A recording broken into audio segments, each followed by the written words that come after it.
Assalamualaikum warahmatullahi wabarakatuh.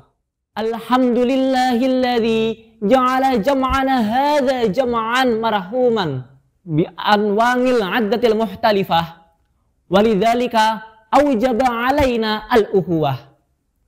Wassalatu wassalamu 'ala man la nabiyya ba'dah, amma ba'du.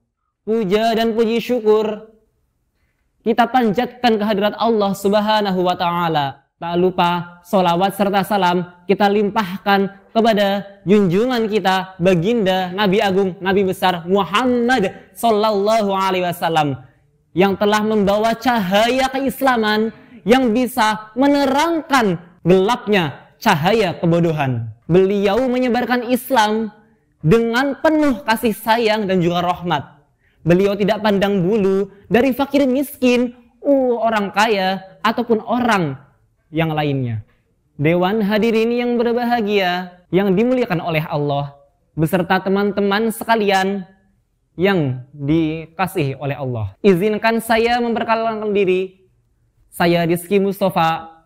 Pada waktu yang baik ini akan membawakan sebuah ceramah dengan tema pemuda di masa kini adalah para pemimpin di masa yang akan datang. Kita semua mengetahui bahwasanya agama Islam adalah agama yang diturunkan oleh Allah Subhanahu wa ta'ala kepada Nabi Muhammad melalui perantara malaikat Jibril, supaya mampu untuk dapat menjadi pedoman jalan lurus kepada umat manusia. Nabi Muhammad sallallahu alaihi wasallam merupakan suri tauladan yang baik, suri tauladan, seorang uswatun hasanah yang patut untuk kita contoh sebagai umatnya. Nabi Muhammad sallallahu alaihi wasallam merupakan salah satu figur yang sempurna, figur yang menyebarkan Islam mulai dari dulu hingga akhirnya agama Islam dapat tersebar hingga saat ini. Itu semua karena jasa daripada baginda Nabi Agung Muhammad sallallahu alaihi wasallam. Cobaan demi cobaan beliau lewati, rintangan demi rintangan beliau hadapi.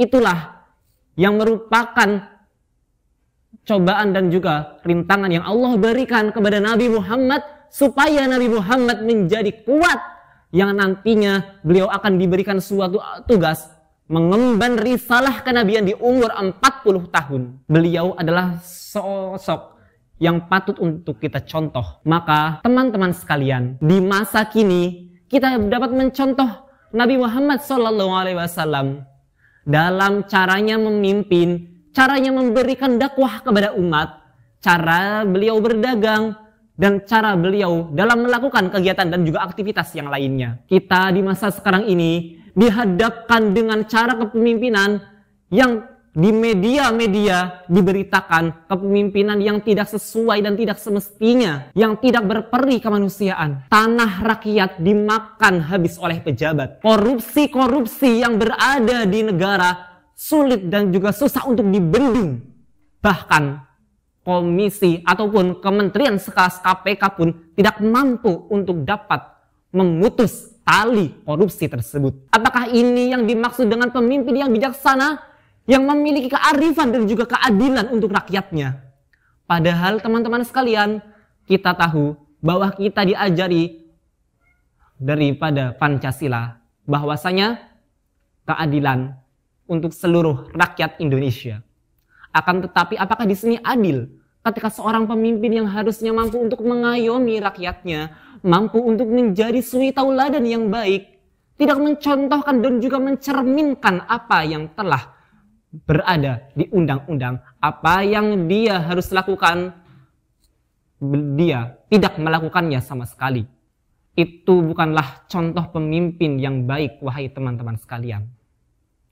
Akan tetapi pemimpin yang baik adalah pemimpin yang mampu menjadi suri tauladan seperti baginda Nabi Muhammad sallallahu alaihi wasallam, yang mampu memimpin umatnya ketika beliau menjadi nabi. Bahkan di saat itu pula beliau menjadi seorang kepala negara, menjadi seorang panglima perang, dan juga beliau mengerjakan profesi yang lainnya. Kita dapat mengambil contoh dari Bung Karno. Bung Karno pernah berkata berikan aku 10 pemuda, maka akan aku guncangkan dunia.